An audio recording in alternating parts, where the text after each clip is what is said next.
Salut à tous, on se retrouve pour une vidéo spécialement consacrée au PSG et par rapport à leur rencontre face au Bayern Munich en Ligue des Champions. On va essayer de voir comment ils devraient donc jouer sans Kylian Mbappé. C'est une terrible mauvaise nouvelle. Je ne sais même pas si on s'en rend compte de l'ampleur et c'est même pas par rapport au fait que ce soit Mbappé, c'est même pas que par rapport au nom du joueur ou à ses performances récentes, c'est par rapport à une question de profil aussi et le fait est que tout un système est mis en place pour le mettre dans les meilleures conditions et que sans lui, il va falloir retravailler pas mal de choses. On va donc y revenir dans cette vidéo-là. Et quand on y pense, sérieusement, c'est inquiétant le PSG. Parce que les résultats sportifs en Ligue 1, c'est pas top du tout. On voit des défaites, on voit des matchs nuls, on voit peu de cohérence dans le jeu. On voit un mercato aussi qui a été raté. C'était l'opportunité de se renforcer. Et là, on voit que ça fait très très mal quand tu perds donc Mbappé et aussi Sergio Ramos sur blessure. Alors Ramos, c'est vrai que ça fait un petit temps là, depuis surtout la reprise par rapport à la Coupe du Monde, c'est limite catastrophique quand on l'a vu que ce soit face à Al Nasser ou face à des équipes en Ligue 1. C'est toujours très compliqué pour lui, à nouveau de ses sorties de balles, même défensivement, émotionnellement, ses interventions sont pas forcément top non plus. Enfin, on le reconnaît plus du tout simplement. Mais là, il est blessé. Je ne sais pas s'il pourra jouer ce match. On n'a pas encore d'infos par rapport à son cas. Et ça, il faut le prendre en compte. Et puis surtout, Kimpembe, ça fait quand même un bon moment qu'il est blessé et on ne sait pas non plus s'il sera de retour ou non. Ce qu'il faut prendre en compte, c'est que de base, il devait être de retour à fin janvier et ce n'est toujours pas le cas. On peut quand même espérer qu'il sera là parce que le PSG va faire le forcing et l'idée par rapport à ce processus, c'est qu'il soit à 100% face au Bayern. Peut-être pas forcément en termes de rythme, ça va être compliqué, mais en termes de niveau physique et d'aptitude, ça, on le sait.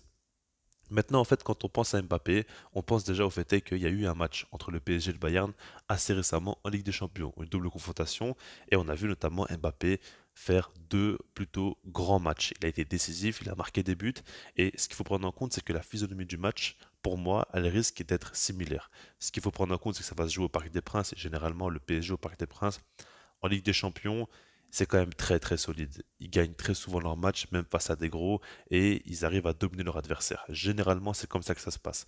Ça, il faut le prendre en compte. Maintenant, par rapport au Bayern, eux, bah, ils aiment beaucoup avoir la possession, ils aiment beaucoup mettre une grosse pression à leur adversaire, les étouffer très clairement, et c'est une des équipes en Europe dans le top 3 très facilement, on peut même dire peut-être première place en termes de qualité de pressing et de contre-pressing.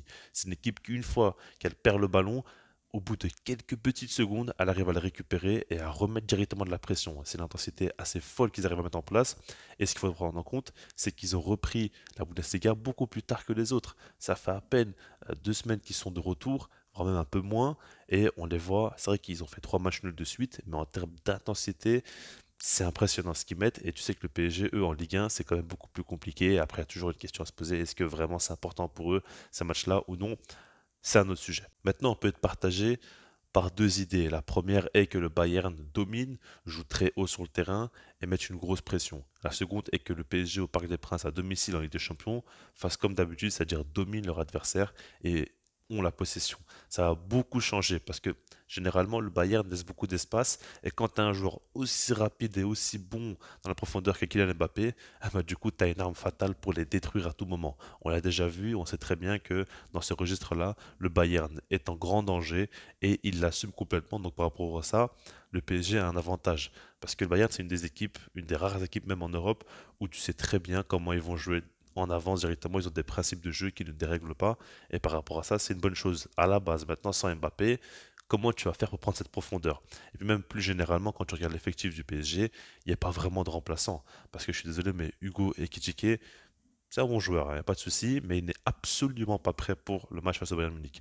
On le voit en Ligue 1, il stat en ce moment, il met des buts, c'est intéressant, mais quand on regarde sa production sur le terrain, il n'arrive pas du tout à se comprendre avec Messi et Neymar, ça c'est très clair. Ses appels ne sont pas forcément top, sa compréhension du jeu n'est pas encore assez folle. Il a beaucoup de lacunes et pour moi, il n'est pas prêt du tout pour un tel rendez-vous. Ce serait une erreur de le lancer et je pars du principe où il ne devrait même pas jouer ce match-là. Donc du coup, tu remplaces pas Mbappé par Hugo Ekitike.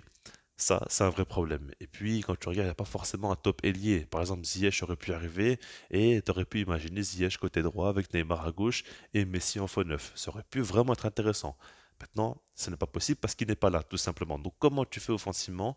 Ah ben, je pense qu'il va falloir innover un petit peu et je vais vous proposer une composition.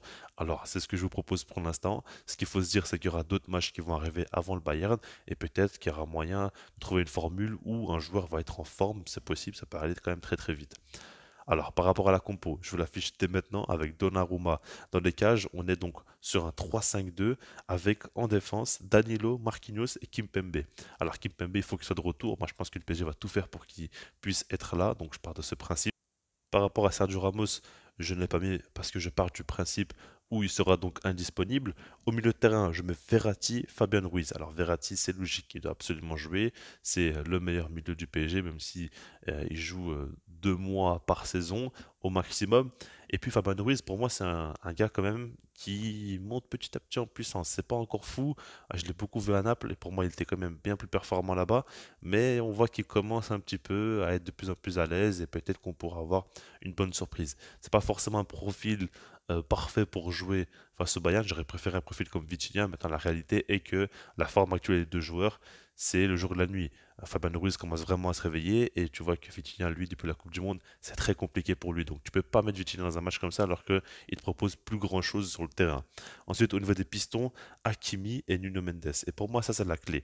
Je disais que le PSG n'aura pas l'opportunité de prendre la profondeur avec un joueur et il n'y a pas forcément de remplaçant intéressant. Donc, du coup, je pars du principe où Mendes, Hakimi plus haut sur le terrain, c'est limite essentiel pour pouvoir prendre la profondeur parce qu'on sait très bien que Neymar et Messi ont une énorme qualité de passe et ils pourront les lancer en profondeur. Ça peut faire du bien pour les contre-attaques et du coup, tu peux partir du principe où un des deux va aller plus se projeter que l'autre. En tout cas, tu peux essayer de trouver un truc intéressant, mais dans l'idée, ils devront apporter offensivement, ça c'est sûr et certain.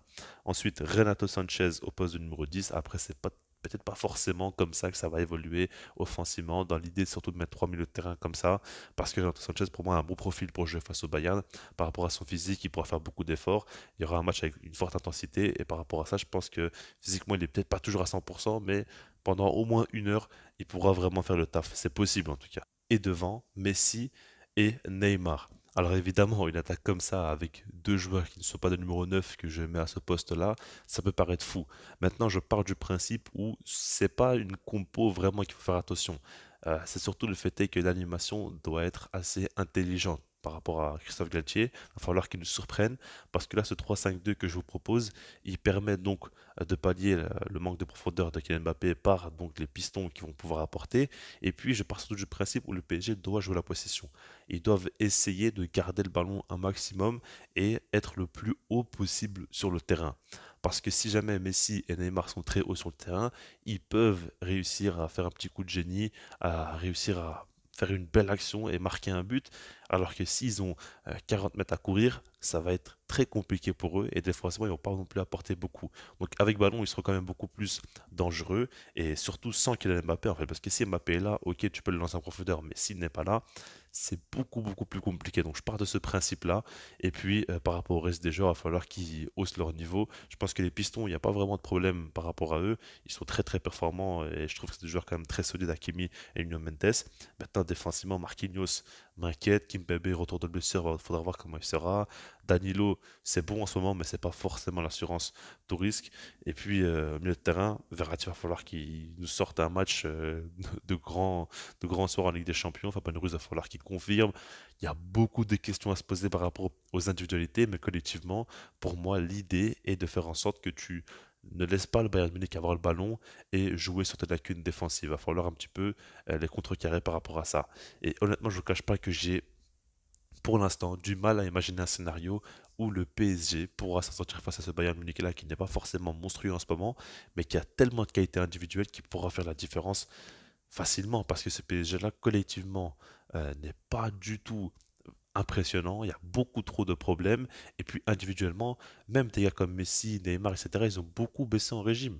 On le voit au PSG, c'est pas la même chose qu'en sélection, et puis voilà quoi, c'est quand même assez inquiétant, donc on verra comment ça va se passer, mais en tout cas, je pense que le PSG à domicile doit proposer quelque chose de sérieux et doit surtout avoir le ballon. Pour moi, c'est vraiment la clé de ce match-là, si Mbappé n'est pas là, faudra voir si ça se confirme, en tout cas, des journalistes assez sérieux ont confirmé qu'il sera donc absent, on verra par la suite. Juste là-dessus, puis moi je vous dis peace.